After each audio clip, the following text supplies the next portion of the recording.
CNBC आवाज Motilal Oswal studios में आपका स्वागत है। नमस्कार, मैं हूं आपके साथ आशीष चतुर्वेदी और आप देख रहे हैं खिला टॉप 20, माफ कीजिएगा टॉप 20।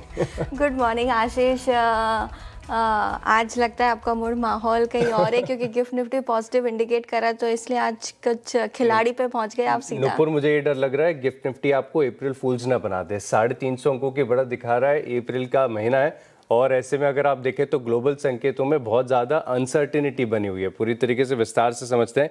अब एक काम करते हैं, गिफ्ट निफ्टी की बात हम कर ही रहे हैं तो देख ही लेते हैं। 350 अंकों की बढ़त है।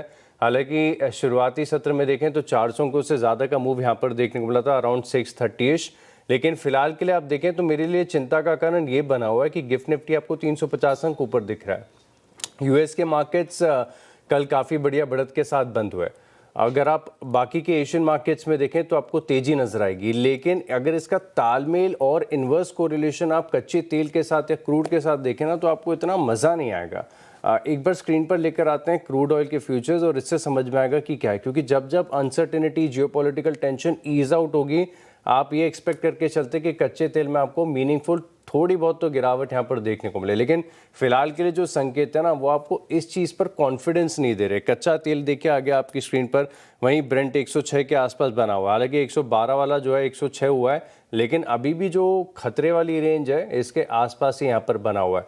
अच्छा, एक और है कि जब जब आपको नजर आएगा कि ग्लोबल अनसर्टेनिटी थोड़ी सी ईज आउट हो रही है, आपको सिल्वर में बहुत बढ़िया मूव देखने को मिलेगा।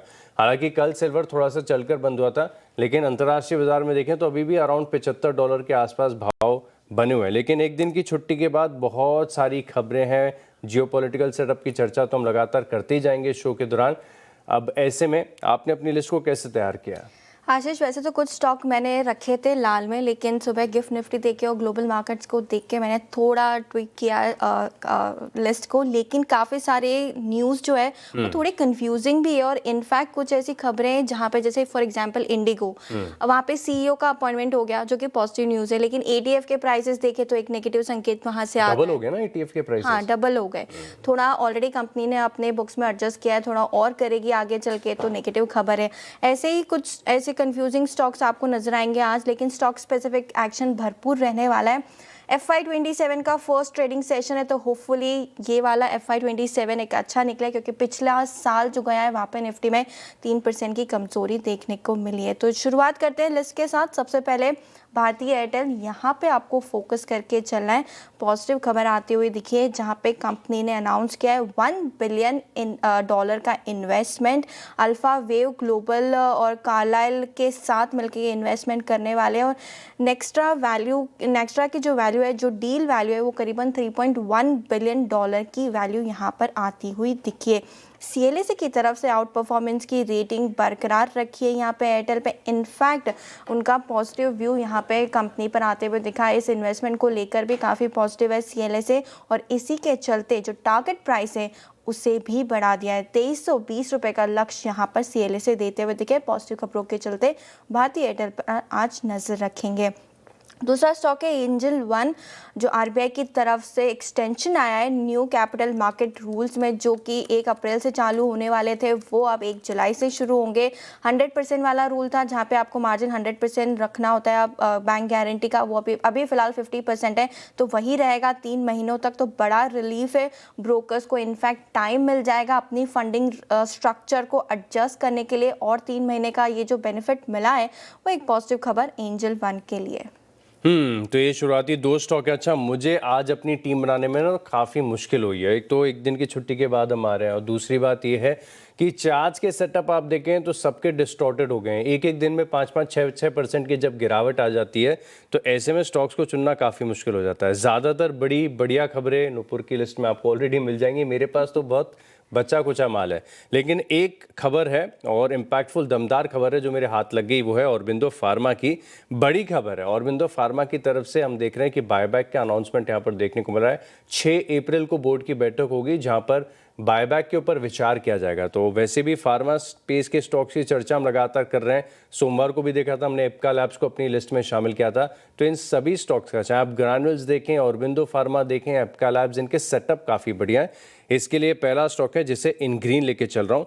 दूसरा स्टॉक है और दरअसल हालांकि बहुत नोन चीज़ है। अब जैसे कि आपने इंटरग्लोब एविएशन की चीज़ में बताया था कि ये थोड़ी सी कंफ्यूजिंग खबर है। अब एचएएल की तरफ से एक अपडेट आया कि इनकी जो आउटस्टैंडिंग ऑर्डर बुक है ये 2.5 लाख करोड़ के आसपास की आ गई है। लेकिन अब ये 2.5 लाख करोड़, इसको कैसे पॉजिटिव देखें या नेगेटिव देखें?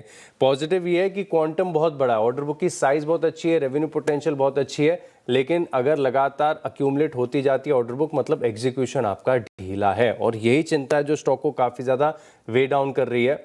अब एचएल को इसके लिए भी चुन लिया क्योंकि स्टॉक अपने हाई से देखें तो सिग्निफिकेंटली करेक्टेड है। पिछले एक साल में देखें तो कहाँ का एचएल कहाँ आ गया, लगातार गिरावट यहाँ पर आपको देखने को मिली है। अब आज जब आपको 300-400 अंक ऊपर गिफ्ट निफ्टी खुलने के संकेत दे रहा है, तो ऐसे में जो बीटन डाउन स्टॉक्स है ना, इनमें एक बार के लिए तो आपको रिवर्सल आएगा, लेकिन अब तक का मार्केट का ट्रेंड यही कहता है कि जिनमें थोड़ी सी भी वीकनेस है, इनहेरेंट यहाँ पर देखें तो डाउन साइड नजर आ रही है, ये स्टॉक्स ऊपरी तरफ पर टिक नहीं पाते हैं। तो एचएल ये दूसरा स्टॉक है जिसे थोड़ी सी रिस्क के साथ रख रहा हूँ इन ग्रीन। बिल्कुल, लेकिन गार्डन रिच शिप बिल्डर इसमें कोई रिस्क नहीं और आपको हरे में ही आज नज़र आ सकता है, क्योंकि पॉजिटिव खबर है, हाईएस्ट टर्नओवर कंपनी ने दर्ज किया है FY26 में। जो डिविडेंड डिक्लेयर किया, आशीष वैसे तो आप डिविडेंड वाले स्टॉक्स पे काफ़ी फोकस करते हो और इस कंपनी ने करीबन 129% का इंटरिम डिविडेंड डिक्लेयर किया है। रिकॉर्ड रेवेन्यूज़ है, FY26 में जो टर्नओवर है वो 6,400 करोड़ के आसपास है, जो कि पिछले साल 5,000 करोड़ के आसपास था। तो सिग्निफिकेंट जंप आपको रेवेन्यूज़ में नजर आएगा। डिविडेंड 129% का है, जो कि पिछले साल 90% के आसपास था। तो दोनों ही लिहाज से देखें, रेवेन्यू के फ्रंट पे कंपनी अच्छा कर रही है और अपने शेयर होल्डर्स को भी रिवॉर्ड जो है वो अच्छा देती हुई दिख रही है। अब एक्सपोर्ट पाइपलाइन की बात करें तो यहाँ पे 12 एक्सपोर्ट वेसल्स है कंपनी के पास, और इंटरनेशनल प्रोजेक्ट्स में भी जो पाइपलाइन है वो काफ़ी स्ट्रॉन्ग है। स्ट्रैटेजिक टाइप्स वहाँ पर नज़र डालें तो ग्लोबल और डोमेस्टिक दोनों ही डिफेंस प्लेयर्स के साथ कंपनी अच्छा टाइप करने का भी विचार करने वाली है। तो पॉजिटिव खबर यहाँ पर आते हुए दिखिए, GRSE पर फोकस करें। हाईएस्ट टर्नओवर इस बार कंपनी ने दर्ज किया है। जो नेक्स्ट स्टॉक है वो है जुबिलेंट फूड वर्क्स। इंटरेस्टिंग खबर है, काफ़ी दिनों से ये चर्चा में भी था स्टॉक, और कंपनी ने अब फाइनली जाके डंकिन की जो इंडियन फ्रेंचाइजी थी उससे एग्जिट लेने का विचार कर लिया है। बोर्ड ने इसे अप्रूवल कर दिया है, इसका रिन्यूअल अब नहीं होगा। इसकी जो टाइमलाइन एक्सपायर होगी वो इस साल दिसंबर में होने वाली है। काफ़ी अच्छा स्टेप माना जाएगा, क्योंकि रैशनलाइजेशन और एसेट ट्रांसफ़र ये जो इस कंपनी का होगा, उससे कंपनी के जो प्रॉफिट्स है वो अब काफ़ी बेटर आपको नजर आएंगे। हालांकि रेवेन्यू में खाली आधा परसेंट का कॉन्ट्रीब्यूशन आता है, लेकिन बॉटम लाइन में देखें तो लॉस मेकिंग है और 10% से ज़्यादा के प्रॉफिट्स जो है वो इससे इम्पैक्ट होते हैं। तो पॉजिटिव खबर है जुबिलेंट फूड वर्क्स के लिए, तो नज़र पूरी बनी हुई रहेगी। और पिछले ही हफ्ते कोटक ने भी इसे अपने मिड कैप पोर्टफोलियो में ऐड भी किया था, तो यहाँ से और भी पॉजिटिव यहाँ पे आउटलुक नज़र आ रहा है जुबिलेंट के लिए। तो यहाँ पर अगर आप देखें तो लंबे समय के बाद कुछ अच्छा निकल कर आ रहा है जुबिलेंट फूड वर्क्स, यहाँ पर रखेंगे खास नजर। अगला स्टॉक है मेरी लिस्ट में पेट्रोनेट LNG, यहाँ पर रखेगा फोकस। कारण यह है कि नोमेरा की तरफ से एक रिपोर्ट आई है, अच्छी रिपोर्ट है। हालांकि यहाँ पर टारगेट प्राइस या फिर रेटिंग में कोई बदलाव नहीं, लेकिन खरीदारी की राय को बरकरार रखा है। टारगेट प्राइस इनका पुराना है 340 रुपये का। उन भाव से आप देखें तो स्टॉक बड़ा सिग्निफिकेंटली करेक्टेड है।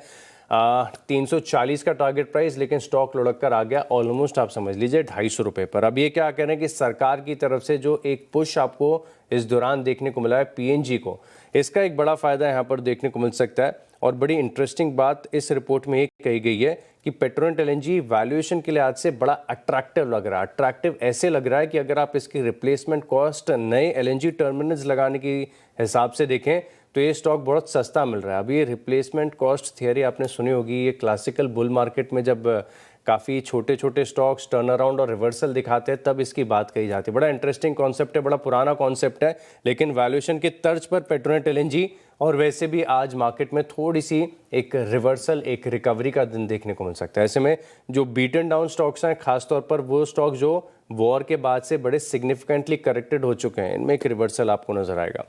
स्टॉक को इन ग्रीन लेके चल रहा हूँ। अल्ट्राटेक सीमेंट यहाँ पर आप नजर रखिएगा, रिस्की है, 2.5-3% ऑलरेडी सोमवार को गिरकर बंद हुआ था, लेकिन यहाँ पर आप देखें तो लगातार डेवलपमेंट्स थोड़े से नेगेटिव साइड पर हो रहे हैं। आपको याद होगा कि जब एनर्जी कॉस्ट शूट अप कर रहा था तभी हमने आपको बताया था कि कैसे एबिटा पर टन में सारी सीमेंट कंपनीज में आपको एक गिरावट देखने को मिल सकती है, क्योंकि एनर्जी कॉस्ट लगातार बढ़ता जा रहा है। अब आज दरअसल आप देखें तो कुछ रिपोर्ट्स हैं जो इशारा कर रही हैं कि मार्च के महीने में प्राइस हाइक नहीं देखने को मिला है, या फिर अगर प्राइस हाइक हुआ है तो मीनिंगफुल नहीं है, बिल्कुल फ्लैट यहाँ पर देखने को मिला है। और जो कॉस्ट का प्रेशर आया है एनर्जी की कीमतें बढ़ने के बाद से, वो तकरीबन 300 रुपये प्रति टन की हेडविंड दे रहा है। अब इसको मिटिगेट करने के लिए अप्रैल या फिर मई में एटलीस्ट 20 से लेकर 25 रुपये प्रति बोरी कीमतें बढ़ानी पड़ेंगी सीमेंट की, तभी आप देखें तो पास ऑन हो पाएगा, नहीं तो यहाँ पर फाइनेंशियल्स पर इम्पैक्ट देखने को मिलेगा। लेकिन क्योंकि मार्च में कीमतें बढ़ी नहीं है, स्टॉक के चार्ट्स तो सबके खराब हो ही चुके हैं, इसके चलते अल्ट्राटेक सीमेंट इस स्टॉक को रखा है इन रेड।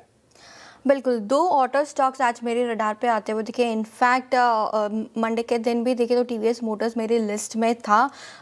ऑटो सेल्स के नंबर आते हुए दिखेंगे आज से, आपको काफ़ी एक्सपेक्टेशन है कि पॉजिटिव आएंगे। हालांकि टीवीएस मोटर ने फिर एक बार नया लॉन्च किया है, अपाचे 160 दिल्ली में इसे लॉन्च किया गया। इसकी प्राइस 1,25,000 के आसपास की है। अफ्रीका में भी एक्सपैंड कर रही है, इंडिया में भी एक्सपैंड कर रही है। नए लॉन्चेस यहाँ पे लगातार आते हुए नजर आ रहे हैं और इनफैक्ट मार्च में एक्सपेक्टेशन जो है सेल्स की वो करीबन 24% की ग्रोथ यहाँ पर लेके चल रहे हैं। तो पॉजिटिव न्यूज़ है कंपनी के लॉन्चेस को लेकर, तो टीवीएस मोटर्स अपनी रडार पे रखें। दूसरा ऑटो स्टॉक है टाटा मोटर्स। सारे ऑटो स्टॉक्स के जो एस्टिमेट्स है, जिसमें मारुति सुजुकी का एस्टिमेट है 11% की ग्रोथ का ऑटो सेल्स मार्च के महीने में। ह्युंडई में फ्लैट ग्रोथ देखने को मिल सकती है। एमएनए में देखें तो 18% की ग्रोथ का उम्मीद है। लेकिन वहीं पे टाटा मोटर पैसेंजर व्हीकल्स की बात करें तो 25% की ग्रोथ का अनुमान यहाँ पर लेके चल रहे हैं। हाईएस्ट ग्रोथ का अनुमान है यहाँ पे टाटा मोटर्स में, तो हो सकता है आज स्टॉक उस पर रिएक्ट करते हुए आपको नजर आए। हालांकि आज से शुरू हो जाएंगे नंबर्स आना, और दोनों ही ऐसे स्टॉक्स है जहाँ पे हाईएस्ट ग्रोथ पूरे ऑटो स्पेस में आपको दिखेगी। एक बार रन डाउन बता दूं आपको कैसा रह सकता है मार्च का महीना ऑटो के लिए। तो पैसेंजर व्हीकल में करीबन 10% की ग्रोथ का अनुमान है, टू व्हीलर्स में 18%, ट्रैक्टर्स देखें तो 12% की ग्रोथ यहाँ पर भी आ सकती है, और कमर्शियल व्हीकल में भी 12% की ग्रोथ है। और इन सब में जो बेस्ट परफॉर्मेंस स्टॉक दे सकते हैं वो है टीवीएस मोटर्स और टाटा मोटर्स। तो ये 2 स्टॉक्स हैं। अच्छा, एक अतुल लिमिटेड का चार्ट स्क्रीन पर देखिएगा, बहुत बढ़िया प्राइस एक्शन यहाँ पर देखने को मिला। इसके वीकली चार्ट का सेटअप मुझे लग रहा है, स्टॉक फिलहाल के लिए रुका हुआ है, कोई टाइम फ्रेम पर बड़ा ब्रेकआउट नहीं है, लेकिन जिस स्ट्रक्चर के साथ ये स्टॉक लगातार बढ़ रहा है, खासतौर पर आप देखें तो सोमवार का प्राइस एक्शन कह रहा था कि रिलेटिव स्ट्रेंथ आपको केमिकल स्पेस के स्टॉक्स में देखने को मिली। अब अतुल लिमिटेड का वीकली चार्ट मुझे बहुत बढ़िया लग रहा है, 2% की तेजी के साथ, ऑलमोस्ट डे हाई से ज़्यादा नहीं, सिर्फ 20 रुपये। लेकिन ये स्टॉक थोड़ा सा महंगा है, रिटेल आमतौर पर आप देखें तो ये महंगे वाले स्टॉक से दूर रहते हैं, लेकिन इनमें प्राइस एक्शन बहुत अच्छी तरीके से काम करता है। 2% की तेजी रहती है, मुझे लग रहा है कि आज मार्केट का सेटअप ठीक ठाक रहता है, तो ऐसे स्टॉक्स आउट परफॉर्म कर सकते हैं। इसके अंदर स्ट्रेंथ है। इसका चार्ट, वीकली चार्ट एक बार आप ज़रूर देखिएगा। एक और स्टॉक है हिंदुस्तान कॉपर। यहाँ पर ज़्यादा कोई खास तर्क नहीं है, तर्क यही है कि बहुत बीटन डाउन है। अगर एक ही दिन में आप देखें 8-9% की गिरावट यहाँ पर देखने को मिले और दूसरे दिन मार्केट में आ जाए रिकवरी, तो ऐसे स्टॉक्स भी आप देखें तो मार्केट की चाल के साथ अपना मूड माहौल को बदल लेते हैं। हिंदुस्तान कॉपर बड़ा करेक्टेड स्टॉक है, थीम बहुत अच्छी है, कुछ अपडेट्स भी यहाँ पर कॉपर स्मेल्टर को लेकर देखने को मिले हैं। कॉपर कॉन्सेंट्रेट की नई इकाई इन्होंने एमपी में शुरू की है, तो इसका एक इम्पैक्ट यहाँ पर देखने को मिल सकता है। मैं लाइकली मान रहा हूँ कि आज मार्केट के साथ साथ इसमें भी एक थोड़ी सी रिकवरी रिवर्सल आपको देखने को मिल सकता है।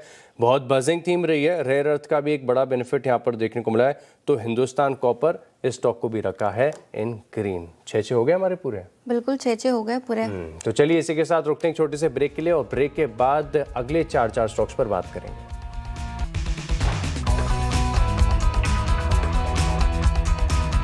चलिए, तो स्वागत है आपका फिर से एक बार टॉप 20 में और लिस्ट में आगे बढ़ते हैं। और नेक्स्ट स्टॉक मेरी लिस्ट में आपको दिखेगा ब्लू स्टार। इंटरेस्टिंग खबर है आशीष, काफ़ी दिनों से हम कवर भी कर रहे हैं कि इंडिया में इस बार हीट वेव्स के जो दिन होंगे वो काफ़ी ज़्यादा होंगे, और आईएमडी की तरफ से फिर से एक बार संकेत आते हुए दिखाया कि कुछ रीजन्स में जो है वो 2 से 8 दिन तक एक्स्ट्रा ये डेज एक्सटेंड होते हुए आपको नजर आएंगे। तो गर्मी का माहौल जो है वो पूरे इंडिया में आपको इस साल नॉर्मल से ज़्यादा दिखेगा। मार्च में ऑलरेडी जो अबाउट नॉर्मल टेम्परेचर से ज़्यादा ही टेम्परेचर नज़र आया, तो पॉजिटिव खबर होती है एसी मैन्युफैक्चरर्स के लिए। साथ ही साथ जो सिम्फनी जैसे स्टॉक्स भी फोकस में आते हुए नजर आते हैं, पर आपको नज़र रखनी है ब्लू स्टार पर। पॉजिटिव खबर यहाँ पर आती हुई दिखी है। एक और इंटरेस्टिंग और पॉजिटिव खबर है, लगातार आरबीआई की नज़र वॉर पर टिकी हुई और लगातार वो एक्सटेंशंस यहाँ पर देती हुई नजर आ रही है। इस बार उन्होंने एक्सटेंशन दिया है क्रेडिट रिलीफ और एक्सपोर्टर्स के लिए, ये एक्सटेंशन आते हुए दिखा है, जो कि मार्च में ये रिलीफ खत्म होने वाला था, इसे एक्सटेंड किया गया है जून तक। मिडल ईस्ट के जो शिपिंग इश्यूज नजर आ रहे हैं उसके चलते आरबीआई की तरफ से बड़ा कदम ये दिखा है। एक्सपोर्टर्स को अब ज़्यादा टाइम मिलेगा। पहले 9 महीने मिलते थे, अब 15 महीने आपको मिलेंगे, जहां पे ओवरसीज सप्लाई से आप पैसे ले सकते हैं। बैंक्स के पास भी ज़्यादा समय होगा एक्सपोर्ट लोन के लिए। अप टू 450 डेज़ का यहाँ पर जो है वो पीरियड एक्सटेंड किया गया है। पहले मार्च में ख़त्म होने वाला था ये रिलीफ, इसे एक्सटेंड किया गया है जून तक। तो पॉजिटिव खबर टेक्सटाइल एक्सपोर्टर्स के लिए, जेम्स एंड ज्वेलरीज जैसे स्टॉक्स के लिए, लेकिन आपको नज़र रखनी है स्पेशली गोकुलदास एक्सपोर्ट्स पर। तो ये 2 स्टॉक्स हैं, खास नज़र यहाँ पर रखिएगा। अगले 2 स्टॉक हैं और ये रिकवरी वाले हैं। एक थोड़ा सा इसमें से गर्मी का भी जुड़ा हुआ स्टॉक है। पहले बात कर लेते हैं पीएफसी की। और पीएफसी में अगर आप देखें तो स्टॉक में लगातार गिरावट आपको देखने को मिली है। लास्ट ट्रेडिंग सेशन यानी सोमवार की बात करें तभी भी ये स्टॉक तकरीबन 4% की गिरावट के साथ बंद हुआ। हाई से देखिएगा पिछले 1 साल में बड़ा सिग्निफिकेंटली करेक्टेड है। 1 महीने में ऑलमोस्ट 6 से 7% की गिरावट यहाँ पर देखने को मिली है। और पिछले 1 साल में भी देखें तो स्टॉक टूटा ही है, मज़ा नहीं आया। लेकिन ये थोड़ा सा हाई बीटा स्टॉक, यानी मार्केट के साथ जैसे मार्केट का मूड माहौल होता है लाइकली वैसा ही एक्शन यहाँ पर देखने को मिलता है। वैसे आज मैं देख भी रहा था कि ब्रोकरेज हाउस की तरफ से बहुत ज़्यादा कवरेज आपको बैंक्स, फाइनेंशियल्स और एनबीएफसीज पर देखने को मिली है। इसका कैसा असर होगा आगे समझेंगे, लेकिन फिलहाल के लिए पीएफसी ये एक रिवर्सल का कैंडिडेट है। इसके चलते स्टॉक को इन ग्रीन लेके चल रहा हूँ। अब बात कर लेते हैं गर्मी की। तो गर्मियों के लिहाज से कुछ समय पहले मैंने एक रिसर्च की थी नुपुर की, गर्मियों के सीज़न में आमतौर पर लोगों को यही लगता है कि वोल्टास, ब्लू स्टार चल जाएगा। मैंने भी कई बार अपनी लिस्ट में वोल्टास को शामिल किया। मुझे पता ही था जब मैं ब्लू स्टार ले रही थी कि आपका ये कमेंट आएगा, लेकिन फिर भी ये स्टॉक तो फोकस में रहता ही है। फोकस में तो श्योरली रहेगा, कोई दिक्कत नहीं। मैं बता रहा हूँ, मैंने भी वोल्टास को कई बार अपनी लिस्ट में शामिल किया है, लेकिन इन स्टॉक्स को आउट परफॉर्म कर जाते हैं रेफ्रिजरेंट गैस वाले स्टॉक्स। हालांकि अभी थोड़ी सी सप्लाई की दिक्कत है, अभी मूड माहौल वैसा नॉर्मल नहीं है। लेकिन नवीन फ्लोराइन, इसका चार्ट मुझे बढ़िया लग रहा है। और जिस प्रकार से देश भर में गर्मी बढ़ रही है, रेफ्रिजरेंट गैस है, एसी की कूलिंग के लिए गैस फिलअप करने की जो डिमांड आती है वो एक इम्पैक्ट यहाँ पर डालेगी। अब कमज़ोर मार्केट में भी स्टॉक आप देखें तो ऑलमोस्ट 2% के गेंस के साथ ये बंद हुआ है। इसी के चलते ये स्टॉक है, थोड़े कन्विक्शन के साथ इसको इन ग्रीन लेके चल रहा हूँ। बिल्कुल, एक और ऐसा स्टॉक है जो कमज़ोर मार्केट में पिछले पूरे हफ्ते जब मार्केट में इतनी कमज़ोरी थी तब आउट परफॉर्मेंस की तरफ नजर आ रहा था, वो है डीमार्ट का स्टॉक। डीमार्ट का स्टॉक जहां पे 500 से ज़्यादा के स्टोर्स अब कंपनी के हो चुके हैं। इस बार देखें तो Q4 में कंपनी ने करीबन 58 नए स्टोर्स का एडिशन किया है। FY22 में करीबन 50 स्टोर्स खोले थे, FY23 में 40, FY24 में 41, पिछले साल FY25 में 50 और FY26 क्लोज हुआ है 85 स्टोर्स के साथ। तो लगातार कंपनी जो है अपने कारोबार को एक्सपांड कर रही है। 500 का जो माइलस्टोन था वो अब वहां पर पहुंच चुकी है। और काफ़ी इंटरेस्टिंग है क्योंकि वीक बाजार में आपको ये स्टॉक आउट परफॉर्मेंस की तरफ नजर आ रहा था। कौन सा आउट परफॉर्मेंस? 7% ऊपर है पिछले हफ्ते अगर आप देखेंगे ये स्टॉक ने पिछले 1 साल में मैं देख रहा हूँ कि कुछ खास किया नहीं है। 1 साल का इसका चार्ट एक बार स्क्रीन पर लेकर आते हैं। आशीष, फिलहाल तो हम 1 साल की बात नहीं कर सकते क्योंकि मूड माहौल जो है पिछले 1 महीने में बदलता हुआ दिखा है वॉर की वजह से। तो ये स्टॉक जहां पे आपको सहूलियत मिल रही थी और एक पॉजिटिव टेरिटरी में ट्रेड कर रहा था। पॉजिटिव टेरिटरी में एक दिन के लिए आया 2% ऊपर, लेकिन 1 साल में पैसा नहीं बना है। क्या हाई वैल्यूएशन है, बहुत बड़ा हाई बिजनेस है, लेकिन पैसा यहाँ पर निवेशकों का बन नहीं रहा। देखेंगे कि आज इंट्राडे में कैसा इंपैक्ट आ जाए। अच्छा, मेरे आखिरी बुल वर्सेस बेयर का कैंडिडेट दे दिया आज मुझे। ये इंटरेस्टिंग स्टॉक है, इसके ऊपर चर्चा की जा सकती है, बढ़िया हो गया ये। बिल्कुल, तो आखिरी स्टॉक मेरे लिस्ट में एनसीसी का, जहाँ पे भी पॉजिटिव खबर आती हुई दिखी। फाइनेंशियल ईयर क्लोज हो रहा है तो काफ़ी सारे आपको बिजनेस अपडेट्स आते हुए दिखेंगे। इस महीने कंपनी को 5 नए ऑर्डर मिले, करीबन 2500 करोड़ की इनकी जो है वो साइज है, जो कंपनी के लिए पॉजिटिव न्यूज़ है। इसमें से करीबन 1300 करोड़ वाटर डिवीजन के ऑर्डर मिले, करीबन 800 करोड़ का बिल्डिंग डिवीजन और 380 करोड़ की बात करें तो ट्रांसपोर्ट डिवीजन में कंपनी को ऑर्डर विन आते हुए दिखा है। तो पॉजिटिव खबर एनसीसी के लिए। एनसीसी के लिए बड़ी पॉजिटिव खबर यहाँ पर आ रही है। और सभी इंफ्रा के स्टॉक्स में देख रहा था सोमवार को, पता नहीं क्या हो गया, केएनआर कंस्ट्रक्शन है, आईआरबी इंफ्रा है, सब ऐसे दौड़ लगा रहे थे, बड़ी बढ़िया तेजी देखने को मिली थी।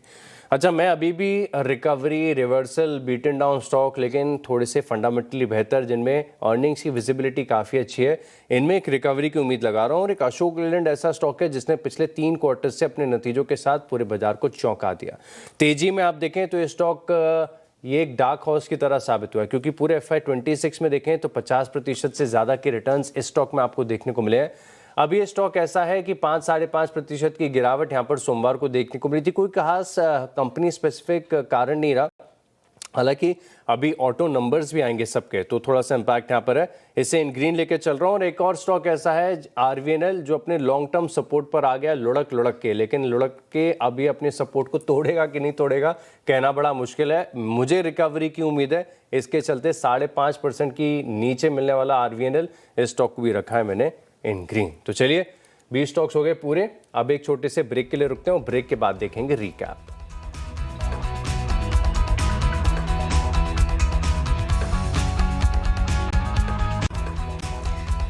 चलिए, तो स्वागत है आपका फिर से एक बार टॉप 20 में। और फटाफट से रिकैप कर लेते हैं। सबसे पहले पॉजिटिव खबरों के चलते फोकस में रहेगा भारतीय एयरटेल। CLSA की तरफ से भी प्राइस यहाँ पे टारगेट हाइक आते हुए दिखा है। एंजल वन RBI ने जो एक्सटेंड किया है कैपिटल मार्केट रूल 3 महीने से, तो पॉजिटिव खबर यहाँ पे कंपनी के लिए। गार्डन रीच शिप बिल्डर्स यहाँ पे फोकस रहेगा। FY26 काफ़ी बेटर रहा है कंपनी के लिए। जुबिलेंट फूडवर्क पॉजिटिव खबर यहाँ पर भी आती हुई दिखे। ऑटो स्टॉक्स पे नजर रखें। TVS मोटर्स न्यू लॉन्च यहाँ पे दिल्ली में कंपनी ने किया है। साथ ही साथ टाटा मोटर्स 25% की ग्रोथ देखने को मिल सकती है मार्च के ऑटो नंबर्स में। हालांकि अप्रैल में इतनी हीट वेव्स नहीं है, लेकिन मई और जून काफ़ी बेटर रह सकता है in terms of AC sales. तो ब्लू स्टार पर रहेगी नज़र। कोकलदास एक्सपोर्ट्स यहाँ पर भी नज़र रखनी है। RBI की तरफ से क्रेडिट रिलीफ एक्सपोर्ट पे आते हुए दिखाए।